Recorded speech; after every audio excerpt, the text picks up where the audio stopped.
Everyone, okay nga, ating ganda. Before I start, I'd like to introduce myself. I am not from Gemini, Wind Power Project, not even connected to Vena Energy. I am Brett De Los Santos. I am People Mutual Investment and Trade Promotions Officer of the province of Samar. I was instructed by Governor, actually yesterday, na mag-join sa IAA. Because some of the project details didn't hear masyadong private. So I requested Vena Energy or Gemini to prepare a presentation for all of us. This is the first time nag-attend akong meeting with regard to this project kasi last quarter of 2024 lang coordinate ang Vena Energy and Gemini through the request for a sanggunian na nalagyan solution. So that was the time na take off ang province with regard to this Gemini Wind project here in Cagayan City. Okay, joining me is our partners from DENR. We have here Sir Chris Cadillo, our Penrock, and Elsie Borja, our Centro, the head of Centro at Balonga. Again, good morning. So, I will be presenting the brief background of the project which will be implemented here in Cagayan City. So, the project is called Gemini Wind Project. To be implemented by Gemini Wind Energy Corporation. Locations, 2 dams, one in Samar Province in Cagayan City and the other one is in San Isidro, Northern Samar. Okay. Naka-PDF in the presentation. Sorry, next. Okay, still okay.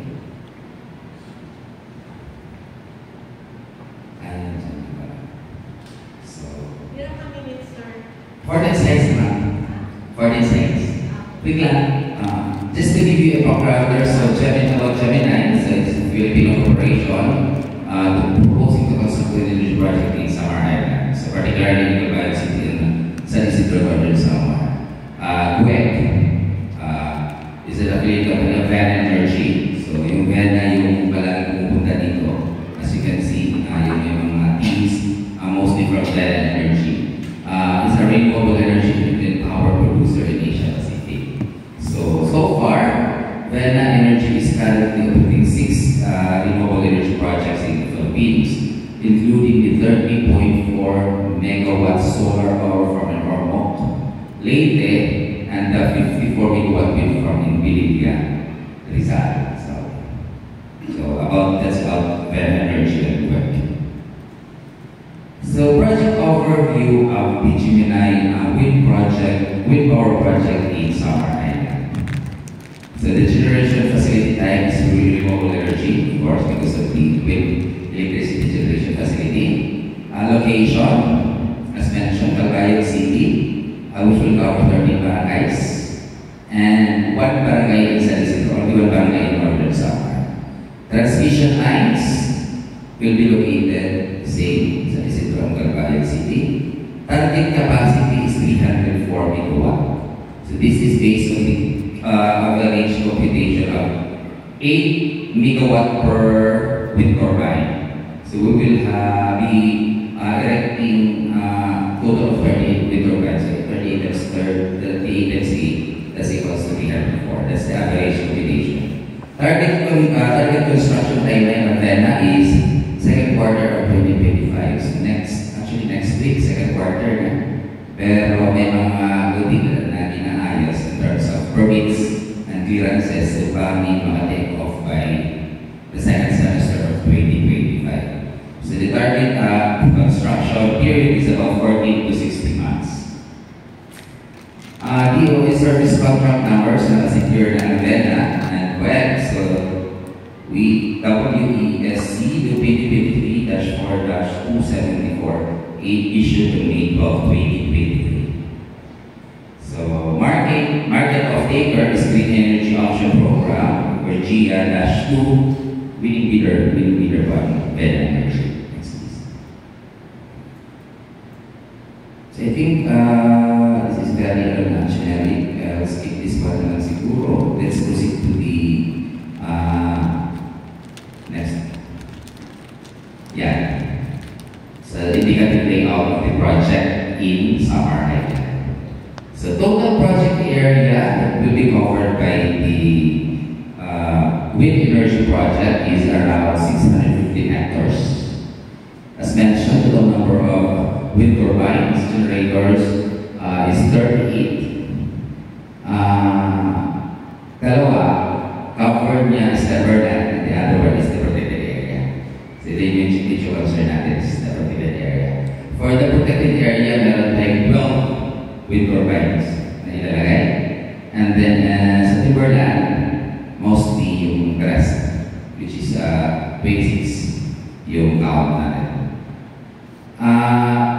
For the protected area, ito lang i-highlight namin kasi nakakategorize yung protected area natin into 3, no? So, meron tayong strict protected zone, meron tayong multiple use zone, at meron tayong buffer zone. So, within the protected area, yung 12 na to, hindi siya pasok sa strict protected area. So that's, dito lang siya pasok sa orange portion, which is yung multiple use zone. And based on the ENR, pending their approval pa, yung multiple use zone is allowed na magkakaroon ng any investment basta approve yung mga permits sa PAPLA, ECC, and other permits required by the DENR. So, the protected project will be located in the multiple use zone, which is allowed by INAI PASA.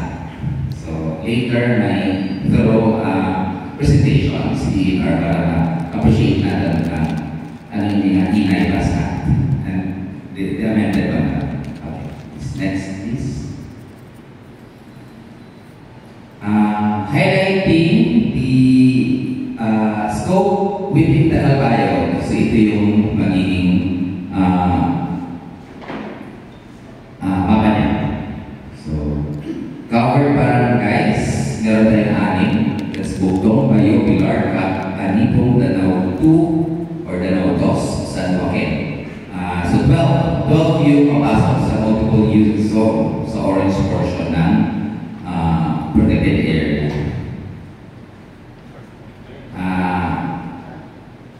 Out of the 650 hectares, 139 hectares yung pasok sa protected area natin.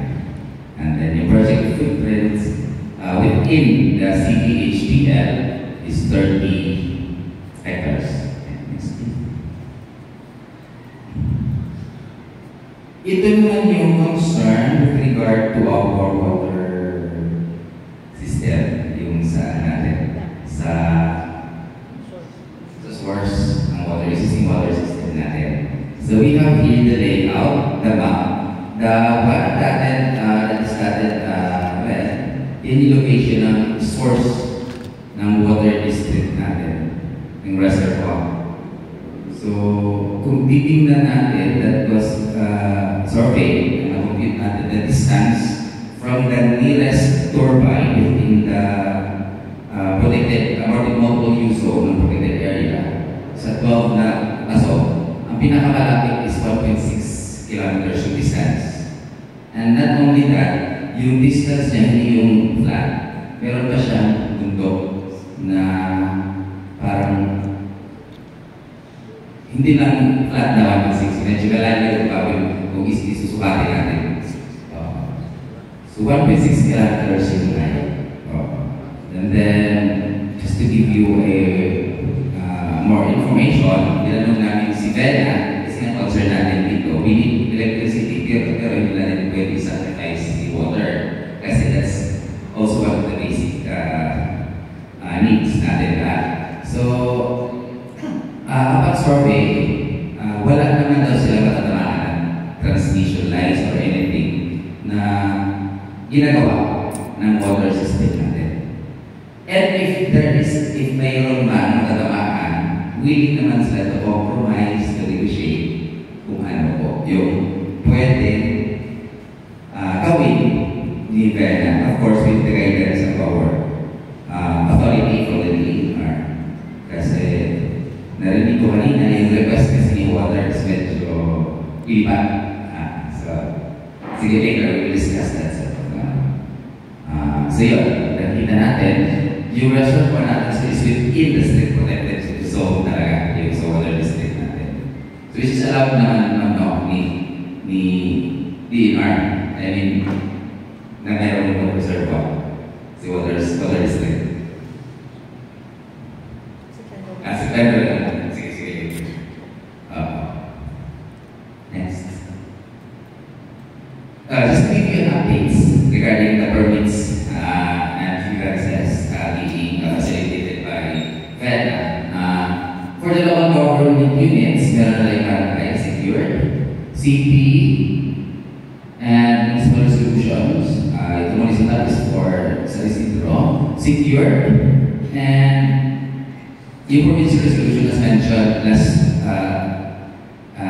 last part of 2024. So nakuha siya resolution noong September 2024. Yung barangay sa SNT last 2023 pa, nauna nila na-secure yung February at June 2025 at 2024.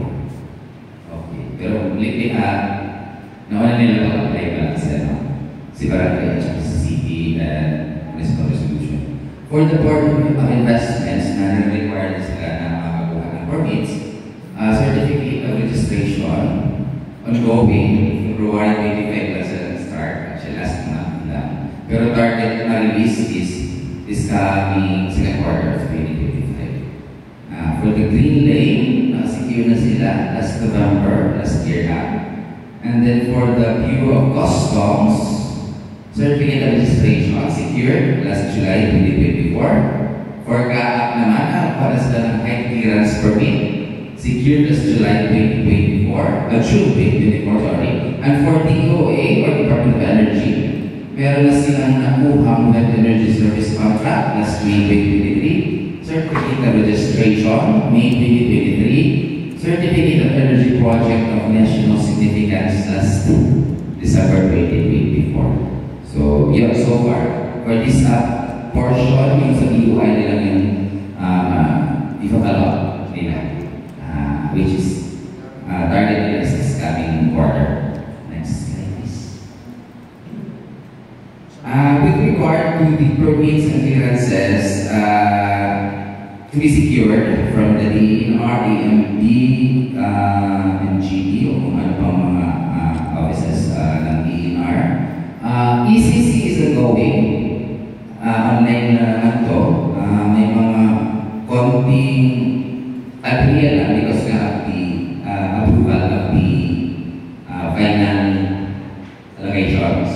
And then yung flat naman ongoing. Nag-apply sila last August 2022. Medyo napakam na to.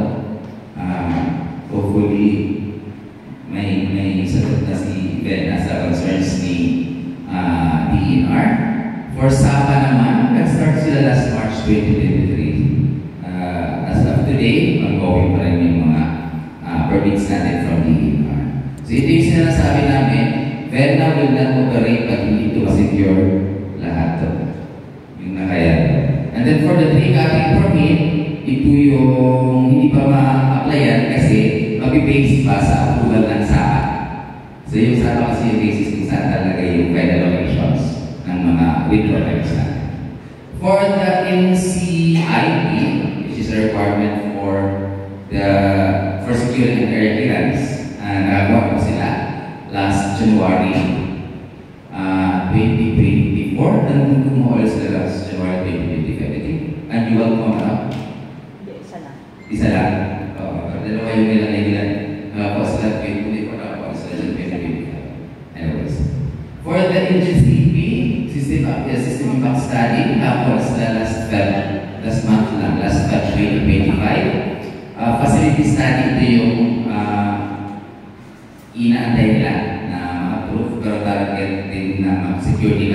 from NGCP is say next quarter.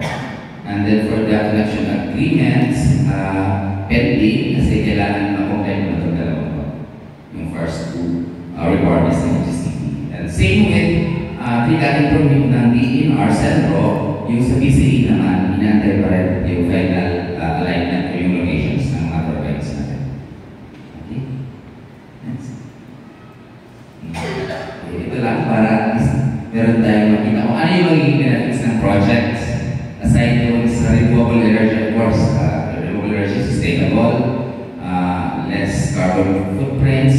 So ito yung other benefits natin. For the LGU, ng revenues, of course, the provincial, the city government, at saka yung barangay. So ako sila ng RPT, meaning real property taxes, and LPTs or the local business taxes.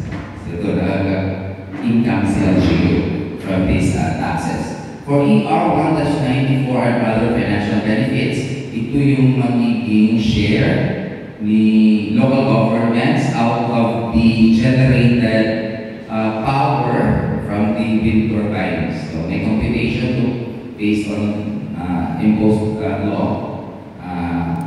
Siguro nasa 1 centavo per megawatt per kilowatt. So that's maybe once you budgeted natin, i-convert natin yan, medyo malaki din. Aside sa mga revenue taxes and other incentives.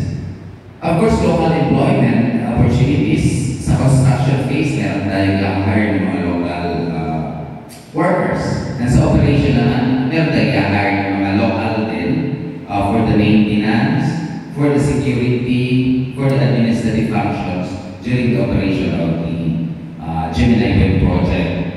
And then help in local economic growth, so having our residents to connect in connection into the local employment opportunities. Access roads. So, magkakaroon ng access roads. New roads will be constructed within the affected barangays. So, yung magiging mode of transportation ng mga local residents natin, especially yung mga students, mga pupils na papasok sa eskwela, hindi sila maglalakad kasi magkakaroon na ng mga kalsada na i-construct within the project location, project site.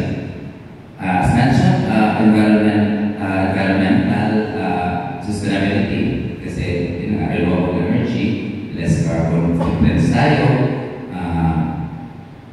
meron tayong mga tubig na masisig, meron mga computations na pwede dyan. And last is the corporate social responsibility. Aside from the opportunity na i-provide na, the company will be also providing services to our local communities. Actually, meron na sila ginawa. Nag-provide sila ng mga flat screen TV to the affected schools sa mga barangays natin. As mentioned din ng mga barangays na yun. So, nakabili tayo ng 52-inch flat screen, 23 units yung mga mistaken sa mga schools. Last December. So, ito yung focus ng CSR nila, ng Corporate Social Responsibility. Nibigay ng mga ayuda, ano yung mga requirements ng community based na rin ang recommendation ninyo ng LGU, ng province, kung ano yung, like for example, bibigay ng mga bigas, assist sa mga improvements ng mga bahay nila.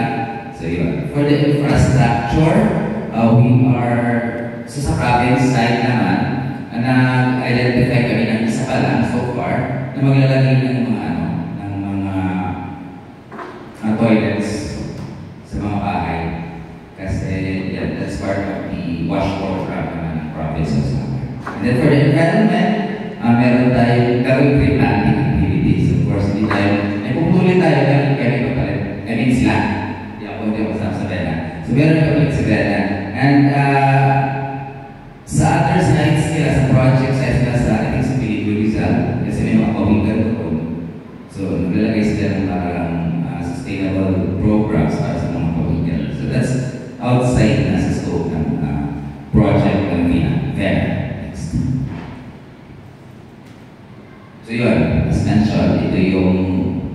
50 inches lang pala, sorry. 50 inches TV lang, hindi 52. Ang ima, pagtabarin natin inches. So, ito yung naging ceremonial offer ng mga LED TVs to the schools through DepEd Calvario. Ito medyo kailangan ko pang istudyuhan kasi medyo figures, pero ito yung na-mention ko kanina na magiging share ng local governments, barangay, city, municipal at province in terms of revenues. So yung under CR 1-94, magkakaroon ng share na 1 centavo per kilowatt generated na power from the wind turbines. And then royalty tax is imposed. So merong makuha sa city, province, may share this barangay of course. And then meron government share under section 20 rule 7 of our EIRR section 30. So under our 89513. So yun. Ito yung parang information, basic information about the project.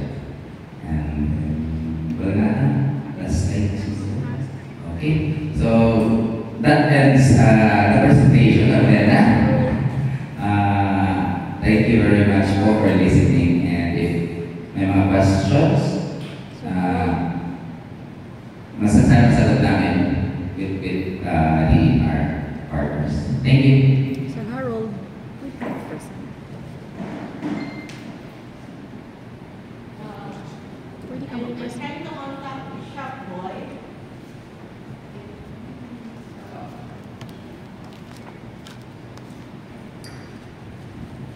Hello. I'm trying to contact Bishop Boy. It's the mass he officiated at 10 o'clock. It's already finished, but there's no response yet. So thank you for the presentation, and we are really thankful that they choose Calvario City as one of the places where they're going to put up the wind turbines. And we would like to stress that we have nothing against the project. We're in fact very thankful. And to be candid, I'm in negotiation actually with Gemini for their acquisition of some parcels of land here in Calvario, where they're going to put up the towers for the transmission lines. So I'm in negotiation with a lawyer from Manila, and representatives also are based here in Samar. In fact, one of the offers that they have is for a lot owned by the diocese.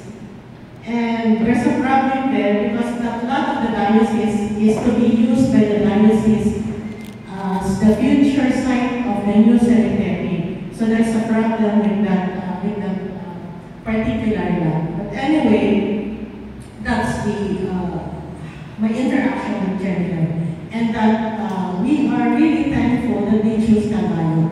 Now, our concern really is its effect on the future water supply of Calvario. Can we go back to the slide showing the map?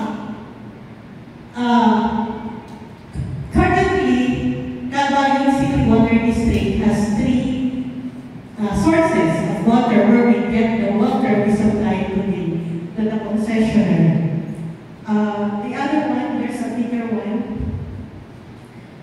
One is in Pasungan Falls, one is Panas Falls, and the other is the Kamuning River.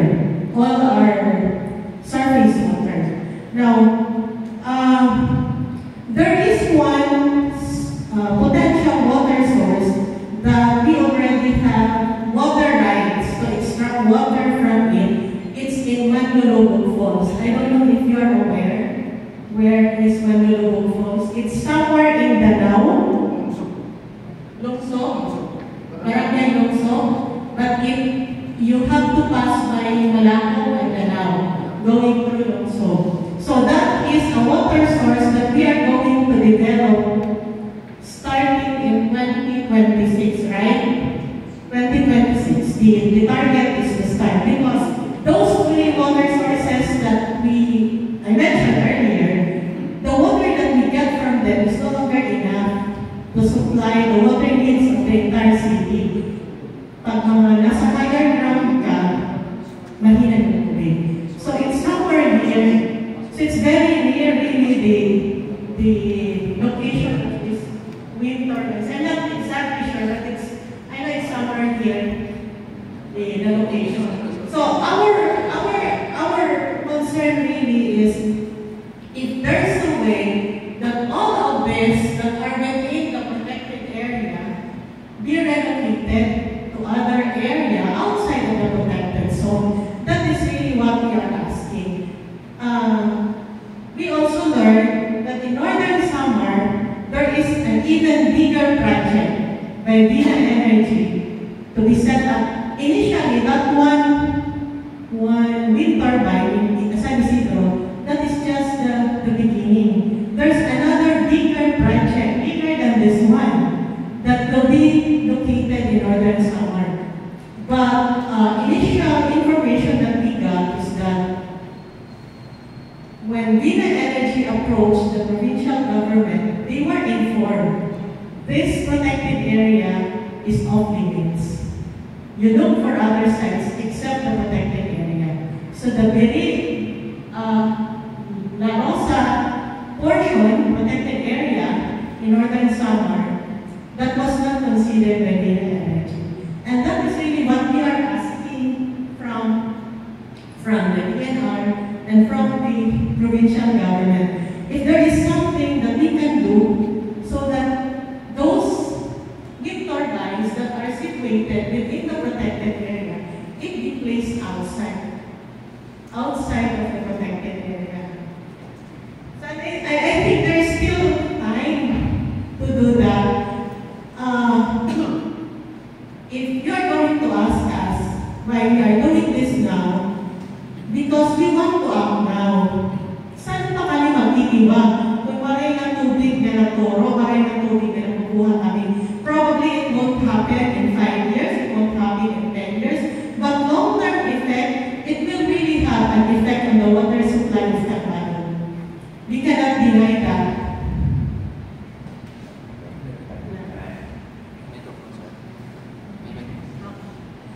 Thank you, ma'am, for your concern, sharing that to us.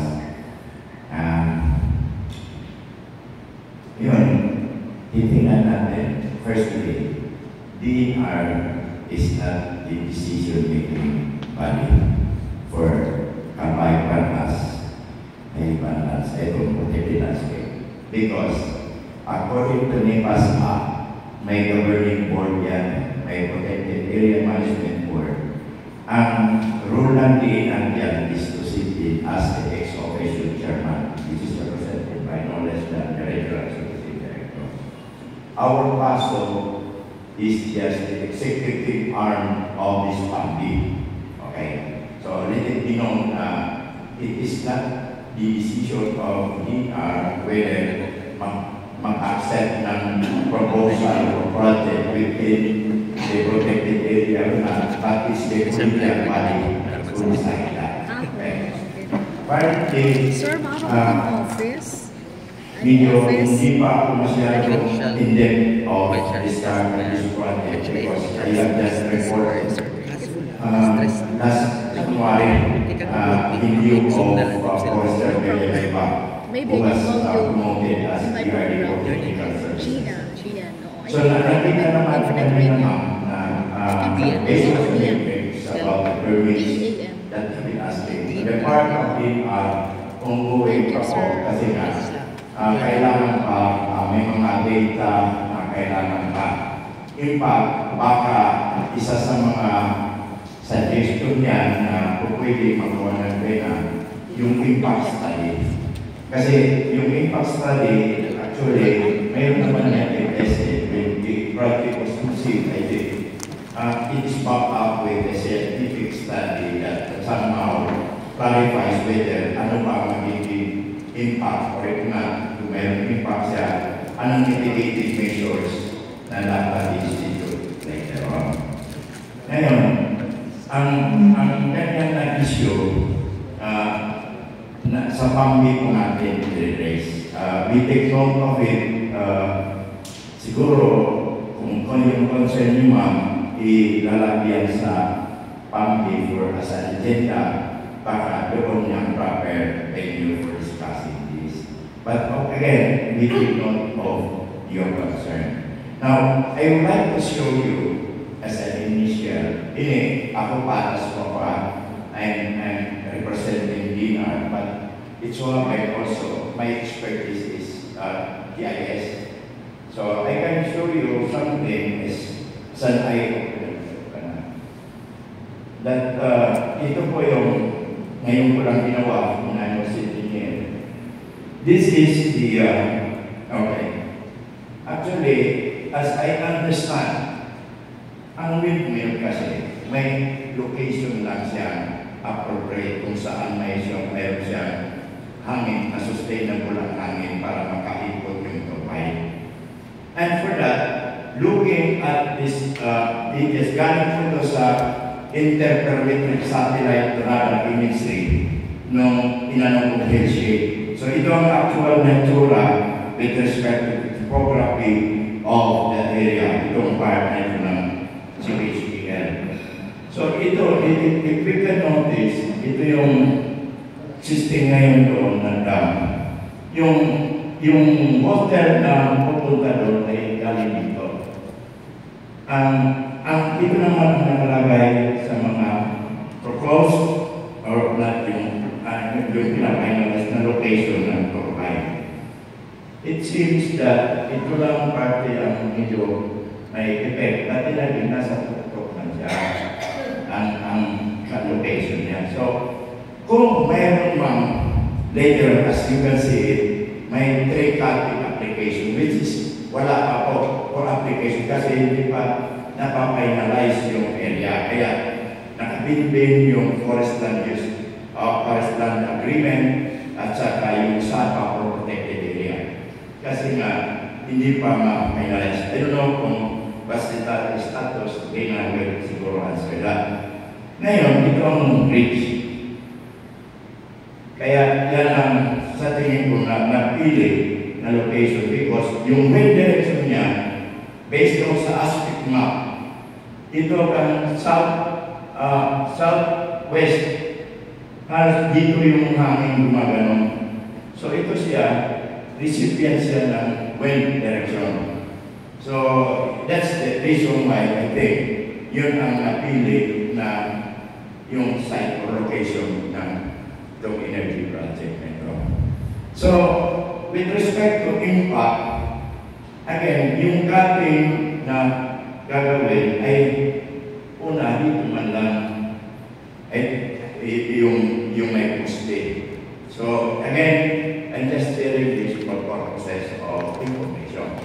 But I'm not a person who is into yung talaga pag-justify the EIA system. I'm just simply sharing an information that I know of in my capacity as forester and as your voice here in Paris of Sama. So, yan po ma'am, on your question of the long-term impact or effect, I think mayroon naman yung study na I don't know kung may ginawa na ang taga-Penang or if na i-recommend natin gawin para magkaroon ng impact study over the chosen location. Yan po. Thank you, ma'am. Thank you, sir. In your experience as forester, are there other places in Calbayog City where Vina Energy or General Energy can set up or put up the wind turbines aside from the Manasaiban protected area? If you know of it. I think, ma'am, a forester profession cannot yung recommend or identify appropriate location even other than this one because may gadget sila dyan, ma'am, na ina-install para ma-measure niya yung sustained weight. So it's ibang profession po yan. Ang sa akin lang po, medyo doon ako sa topography, pwede ako maka-identify, but not the exact location na sustained weight po ang. So in determining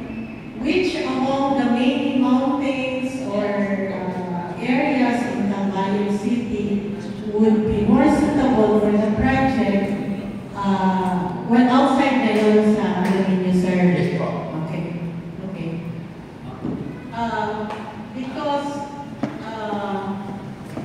we all know that Calbayog City is a very large area, and majority of the area are actually mountainous.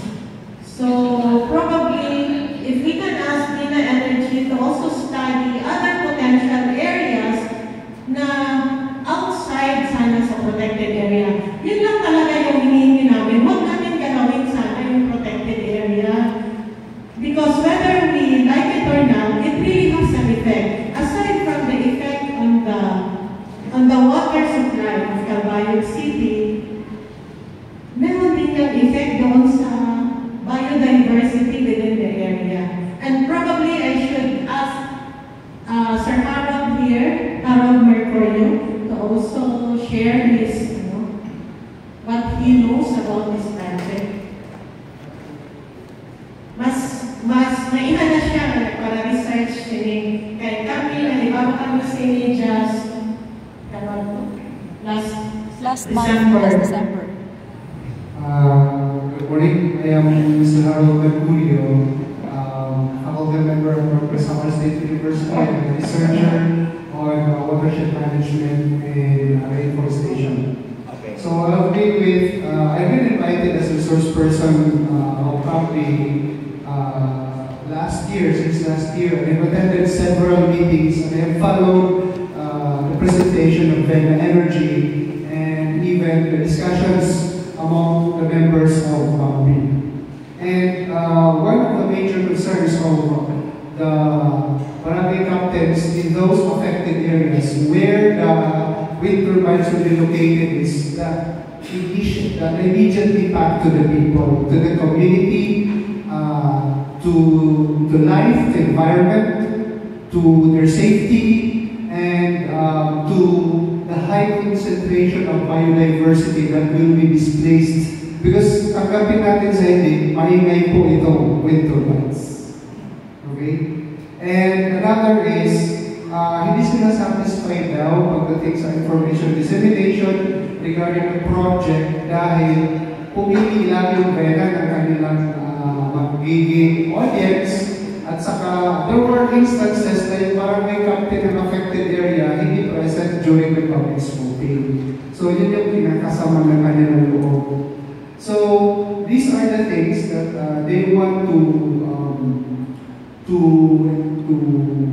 put across dito sa DNR, including Vega Energy and even the Board of Investment dahil we all know na aggressive naman yung ating government, lalo na yung province, na magkaroon ng investment para sa Samar. Dahil nga, kailangan natin ng trabaho, kailangan natin ng revenues, taxes, so mag-improve naman yung economic condition. Ngayon, kung titingnan po natin ang project na ito, the project tries to create green, renewable energy, right? Pero, pagkapin din natin ang katotohanan on the ground na yung kapalit ng green energy ay ang ating green mountain. So, kami, mga kaminunong kami sa Calbayog, mayahan na kami din ang puyan din ginanak, din nilulat sa namatay, kami ang sumaliwan. So, we are really into protecting the future of the next generation, including our very own source of water. So, si kamot po, din kamot ang Calbayog. May nakamot kinukuhaan sa YouTube. Si kami po, kada alas 10, alas 11, alas 12, naghihinulan kami pagsalod tubig, bis na mo pararigo, igsarabaw sa namon toroon, ng amon lulutuon na surap pagkabuas. That is the recent situation in Calbayog, which you do not feel. Now, waring mga ni pagtitingan ang Vega Energy sa kaya project, like they will be occupying the ridges, stretching from northern Samar boundary of San Isidro going to Tonok and some adjoining ridges. We are already feeling the low production of water within the protected area which we get our water. So, wala pa pagtitigan. Then we asked the Vega Energy through Forester Afidjao, who was representing Vega during the initial presentation for the application for SAPA, etc., etc. And she really said that hindi maiiwasan, hindi magputol ng kahoy. So we asked the question, ilan po ba na mga puno ng kahoy ang mapuputol sa 13 wind turbines na yan? Sa footprint pa lang ng isang wind turbine, they said 330 square meters. Bawat wind turbine, sabi nila, 2 hectares, meron niyang buffer zone. Each wind turbine, ikukonect yan ng road networks, magbubulldoze yan sa ridges. So hindi ko pwedeng sasabihin, sir, na yung puputulin lang naman yung nasa baba lang yung footprint. Magbubulldoze po ng mga road networks, heavy equipment ang papasok dyan. So you can just imagine how many thousands of centuries-old trees will be butchered for the sake of producing green energy. Ngayon, sasabihin ng DNR, i-replace naman itong mga mapuputol na kahoy. So we all know, dapat bagong tanim yan, hindi ganun kalaki, hindi ganun ang protection sa landslide, sa soil erosion, sa landslide, or kahit sa flooding, na hindi yan makaka-absorb a very large number of water na talagang dinadamp ng ulan tuwing taon, year in, year out. So, ang isang concern talaga dito ngayon, ang epekto sa mga tao. Dahil sa ridges ngayon, sa baba, mayroong mga villages. Ito po yung nangyari, which we like to tell dahil member po ang Northwest Apambi, represented by Environmental Planner Rosalina Tarayo. Nagpasa po sila ng resolusyon sa PAMBI na nagsasabi na yung application ng SAPA will be signed only by the members, and that includes the Regional Director of DNR as the Chair, kung yung tatlong requirements ay mailatag. Number 1 po, andito po ito sa kanilang resolution. Number 1, mailatag ang exact location ng mga wind turbines, the coordinates. 13 po yan. Pangalawa, mailatag ang comprehensive development plan or the infrastructure development plan. Dahil lalagyan yan ng road networks, lalagyan yan ng mga construction sites, etc. etc. Pangatlo po, hinihingi nila yung overlay ng wind turbines, yung road networks, other infra project in relation to the villages that will be affected. Dahil po, rich po ito. Alam naman natin sa principle ng gravity, pag mayroong weak na soil sa taas, babagsak yan pababa. Let us not forget what happened to Ginsa Ubud and other areas in Baybay, specifically near Vista, that is Barangay Bunga, na kung saan bigla-bigla nag-slide na lang yung lupa galing sa bukid. Maraming bahay ang nakapunan, marami pong buhay ang nasayang, marami pong tao ang namatay. So ngayon, Vega is presenting the projects, a very feasible project, very attractive project. At saka they already started their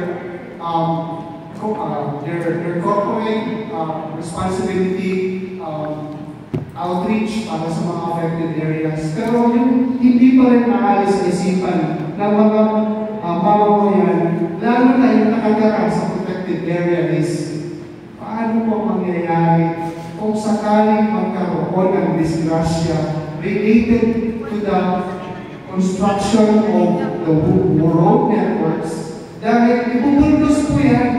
Hindi po natin sasabihin na puputol. Ibubuldos po. Masisira po yung talaga yung terrain. And sino yung mananakot? Yung DNR po ba na nag-issue ng permit? Sila po ba ay meron pong legal at direct culpability dyan? O baka Mapawash hand ang magpipinpoint din sila sa PAMBI. PAMBI naman ang approve niya na project, hindi naman binary. Ngayon, yung composition ng PAMBI is being reviewed also. Lalo na may nangyari na problema sa chocolate deal sa Bohol. Dahil karamihan sa members yata, mga barangay captains. Sila kasi yung local chief executive ng mga barangay. Ngayon, pagdating sa impact, disaster, risk, at saka long-term effect, hindi po natin masasabi na ganun kalaki yung kanilang knowledge compared sa mga technical persons na gagawa ng research who are also into certain studies and case studies, etc., etc.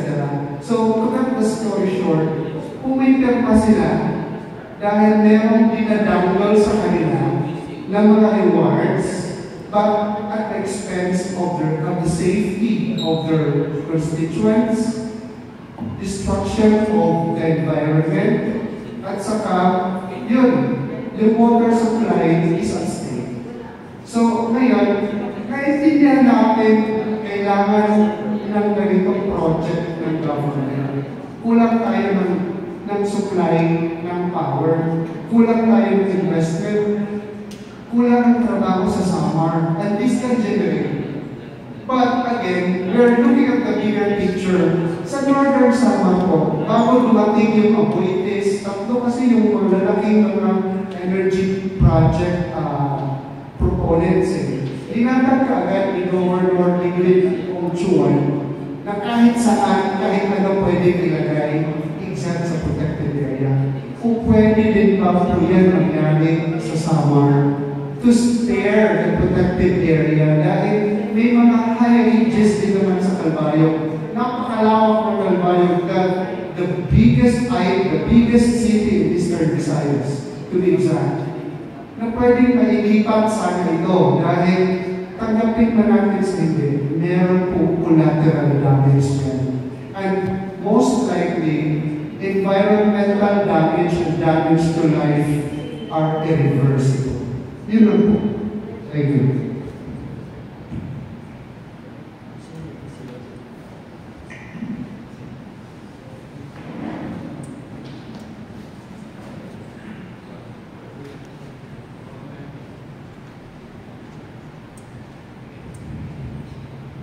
Thank you, Sir Harold. So we would like to acknowledge the presence of Bishop Boy Marquez. Bishop is asking me earlier who are our guests because previously, in our previous meeting, nag-introduce na kami. So can we ask our other guests to please introduce yourselves for Bishop's Good morning. My name is Brett De Los Santos. I am the Provincial Investment and Trade Promotions Officer of the province of Samar. Supposedly, kasama ko si Gov na darating, but meron na siyang dinaanan na activity. Sinabi niya na mag-start na lang kami, pero mag-gawin na po siya papunta dito. So, yun. With me, Mampahinga, ito, siya. Crisostomo Valero Jr. po, OIC Penro ng Province of San Juan. Ako kung pumalit kay Forester Villanueva. Wala-wala po. Pero nag-assume lang po ako dito in the mid of January. So, kaya interesado po ako sa mga makinig po na pag-usapan.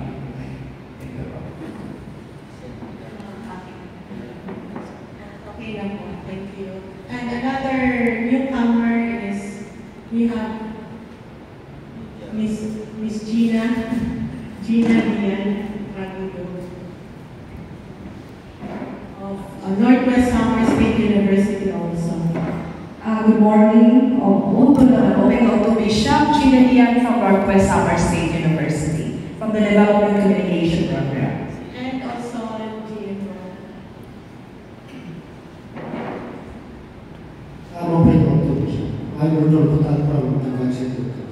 GM. So earlier, Bishop, I would like to apprise Bishop of what transpired earlier. We started